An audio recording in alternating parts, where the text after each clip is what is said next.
January 7th, 1943. A maid at the New Yorker hotel pushes open the door to room 3327. Inside, she finds an elderly man, dead in his bed, alone, penniless, forgotten. His name? Nikola Tesla. For years, the world had dismissed him as a madman, but just hours after his death, something strange happened. Government agents rushed to his room and seized everything: his blueprints, his notebooks, his scientific papers. The official reason? National security. But Tesla wasn't a spy. He wasn't a military leader. So why did the FBI scramble to take his research? And why were some of his papers never declassified? For decades, Tesla had been working on something that threatened the most powerful industries on Earth. And if he had succeeded, the energy empires, the oil tycoons, the trillion-dollar power grids would have become obsolete.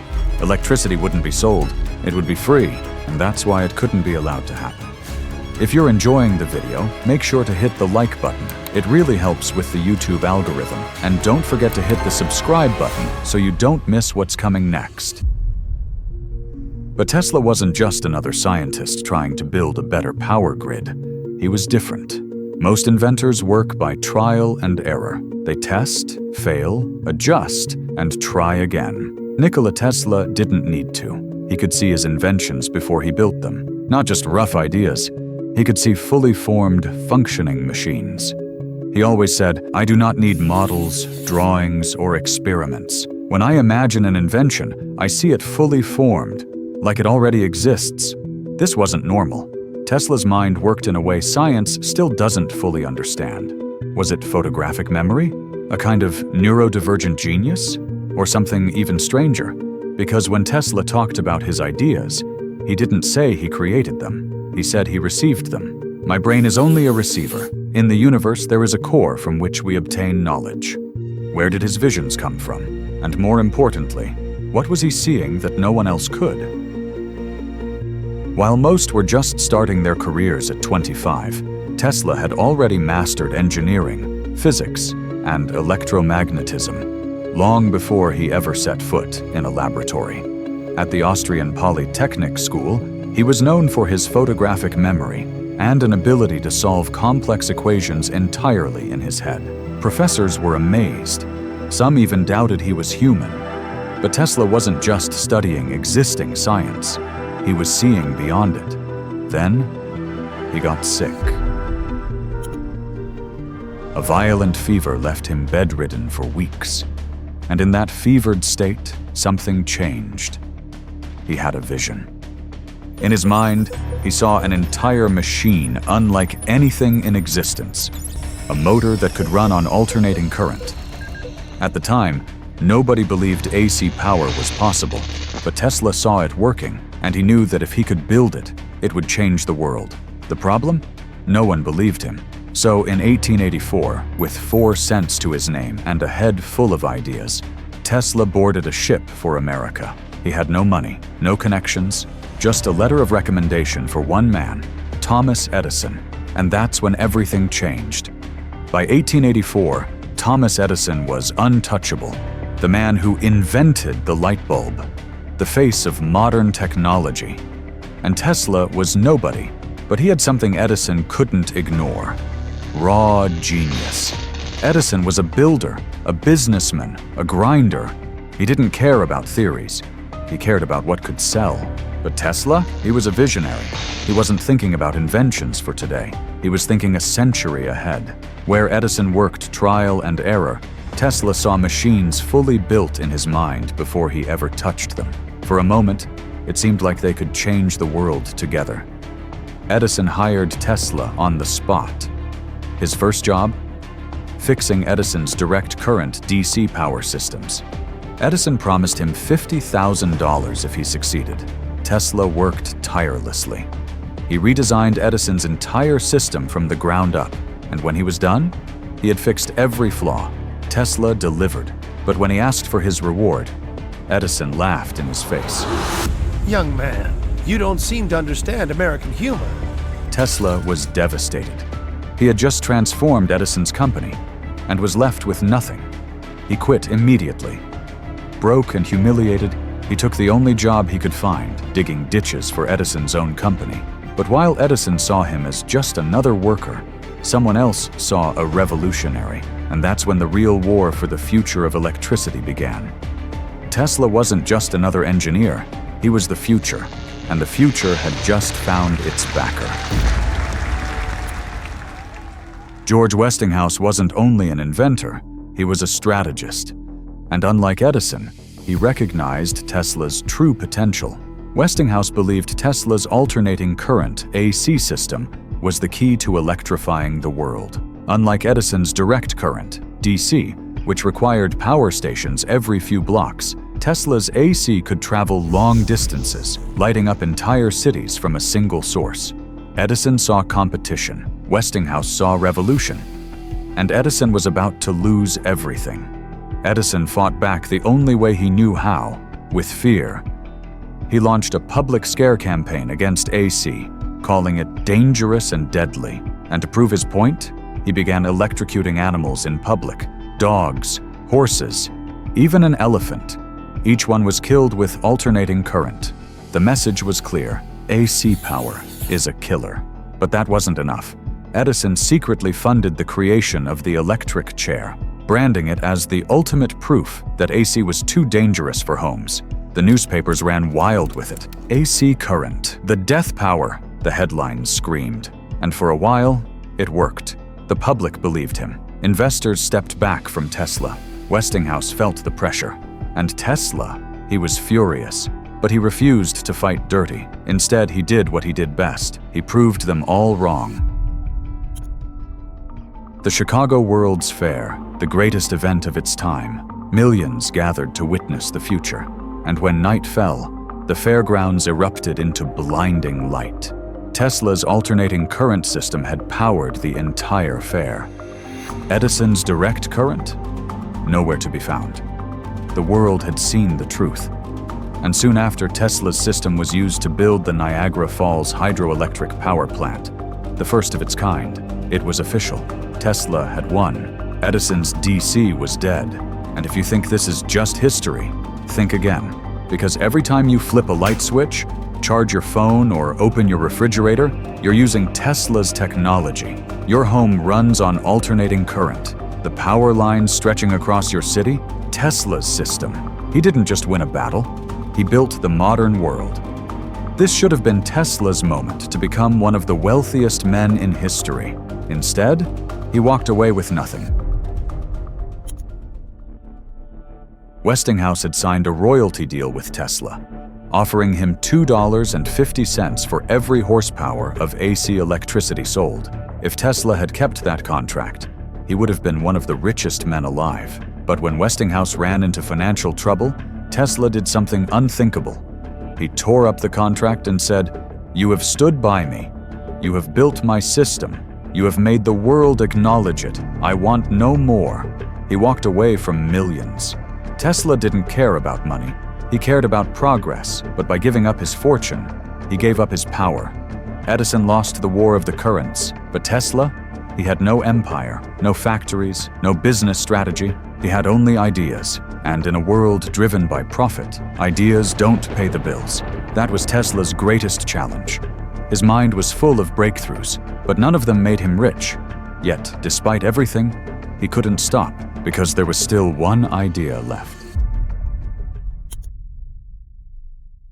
A vision that could change the world forever. But this time, no one was ready to listen. Tesla had won the war of the currents. He had beaten Edison, powered entire cities, and built the modern electrical grid. But now, he had a bigger question. What if electricity didn't need to be sold at all? That one question was about to cost him everything. Tesla believed energy was everywhere. It didn't need to be generated. It didn't need to be sold. It was already in the earth, waiting to be harnessed. No wires, no fuel, no cost. He wasn't just talking about electricity. He was talking about a global energy system, one that could power anything, anywhere, instantly. And in 1899, he decided to prove it. Tesla built a high-voltage laboratory in Colorado Springs. This wasn't just a test site. This was where he planned to change the world. He built a magnifying transmitter, a massive coil capable of generating millions of volts of electricity. One night, he ran an experiment. He placed light bulbs in the ground, miles away from his lab. No wires, no power stations. Then, he activated the transmitter, and something incredible happened. The bulbs lit up. Pure energy, moving through the ground itself. Tesla had just proven wireless electricity was possible. And this was only the beginning, because he believed he could scale this to the entire world. A farmer in a remote village could power his tools without ever needing a power grid. Entire cities could receive electricity without cables running through the streets. Information, sound, and even images could be transmitted wirelessly, allowing instant communication across continents. If that sounds familiar, it should. Tesla was describing radio, Wi-Fi, and wireless charging decades before they existed. But in 1901, this wasn't the future. It was a fantasy. At least that's what most investors thought. Most, but not all. One man saw potential: J.P. Morgan. With Morgan's funding, Tesla began construction on his greatest invention yet, Wardenclyffe Tower, a 200-foot structure designed to beam electricity across the planet. Not just power. Tesla believed Wardenclyffe could also transmit sound and images wirelessly. If it worked, it would make power plants, telephone lines, radio stations, and even the entire fuel industry obsolete. And that's when everything went wrong. For years, people have told a simple story: that Tesla's wireless energy was suppressed by greedy businessmen. The truth? It wasn't suppressed. It was never profitable. Tesla's biggest investor, J.P. Morgan, had one question: where do we put the meter? Tesla's answer? There is no meter. And that was the problem. Tesla wasn't just inventing a new energy system. He was inventing a system that couldn't be sold. And for industrialists like J.P. Morgan, that wasn't a revolution. It was a financial black hole. Tesla had no business model, no patents to protect, and no plan to make a profit. So Morgan pulled his funding. Not because Tesla's ideas were dangerous, but because they couldn't make anyone rich. By 1908, Wardenclyffe was abandoned. By 1917, it was demolished. Tesla's dream of free energy wasn't destroyed by a conspiracy. It was simply too far ahead of its time, and the world wasn't ready for it. Tesla had built the modern electrical grid. He had defeated Edison, lit up cities, and dreamed of a future where energy flowed freely to all. But by the early 1900s, his influence was fading. Not because his ideas were stolen, not because he was silenced, but because the world moved on without him. Tesla wasn't just a scientist. He was an idealist. He never cared about profits, patents, or corporate power. He only cared about pushing the limits of what was possible. And that's exactly what destroyed him. Walking away from his royalty deal with Westinghouse, a fortune that could have made him the richest man alive, was one mistake.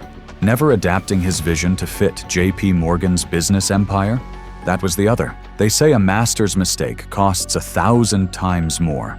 Tesla made 2, and they cost him everything. His patents expired. His competitors capitalized on his ideas, and his name was overshadowed by the men who turned electricity into an industry. By the 1910s, Tesla was no longer a leader in electrical engineering. By the 1920s, the media stopped calling him a genius and started calling him a madman. He had gone from electrifying the world to living in complete obscurity. By the 1930s, Tesla had no labs, no investors, and no major projects. He lived alone in room 3327 of the New Yorker hotel, where he spent his days feeding pigeons and scribbling notes in notebooks no one would read. This is when he said his famous quote, "The world thinks I am crazy. Maybe they are right, but time will prove who is truly mad." And despite the ridicule, Tesla still believed his greatest discovery was yet to come. The day science begins to study non-physical phenomena, it will make more progress in one decade than in all the previous centuries of its existence. But Tesla had one last secret, a discovery so bold, so unexplainable, that it caught the attention of the US government. And we all know what that means, because when a man the world had written off suddenly becomes very interesting to those in power, it's never for a reason that benefits him. What was Tesla working on in those final years? And why, after decades of being ignored, was someone finally paying attention? That's what we're about to find out. For years, Tesla spoke of a final invention, something so powerful, so disruptive, that he refused to write it down, something that could change the balance of power forever. He called it Teleforce, but the press gave it another name, Tesla's death ray. Tesla claimed Teleforce was a particle beam weapon, not a bullet, not an explosion, a concentrated stream of energy that could obliterate anything in its path. With this invention, a single country could become untouchable. According to Tesla, this wasn't a theory. He had already built components of it, and if someone funded him, he could finish the weapon in months. A weapon that could destroy aircraft from miles away, disable entire armies before they reached the battlefield, end warfare forever. But no one believed him, or at least they pretended not to, because after Tesla died, the US government moved fast. January 7th, 1943, Tesla was found dead in his hotel room, and just hours later, government agents arrived and seized everything, more than 80 trunks of research, and then it vanished. Officially, the government found nothing of significant value. But if that were true, why were Tesla's files classified for decades? Why were some never declassified at all? And why did world governments, including the Soviet Union, scramble to recover whatever was left? Because years later, some of Tesla's missing papers turned up in classified military projects. Could Tesla's research have been absorbed into secret weapons programs? There's no definitive proof, but we do know this. Decades after Tesla's death, technologies emerged that mirrored his ideas. Coincidence? Or was Tesla's lost research never really lost?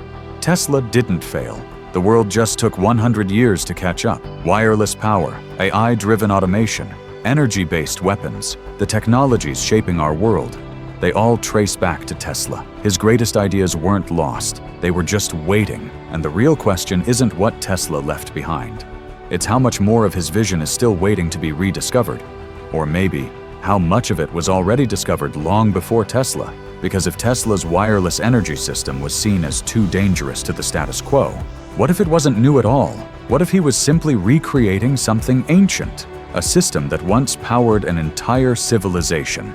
And if that's true, then maybe the first version of it still exists. Not in blueprints, but in stone, at the base of the Great Pyramid of Giza. If you didn't subscribe yet, please hit the subscribe button and give us a thumbs up by clicking the like button. It really means a lot to us and helps keep this channel going.